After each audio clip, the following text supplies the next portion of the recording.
મારે શું સમજવું? મેડમ, એ તારી હિંમત કેવી રીતે થઈ અમારે મેડમ જોડે બેસવાની? ચાલ નીકળ અહીંયાથી. નીકળ એટલે આ જગ્યા શું તારા બાપની છે?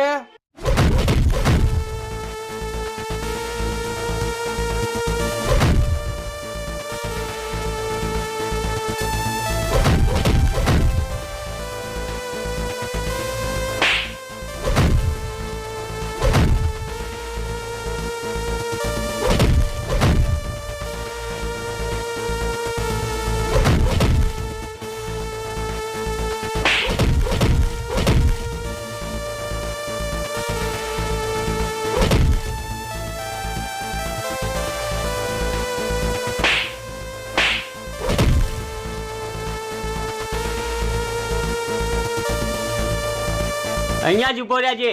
આજે તો તું અહીંયાથી જીવતો પાછો નહીં જાય.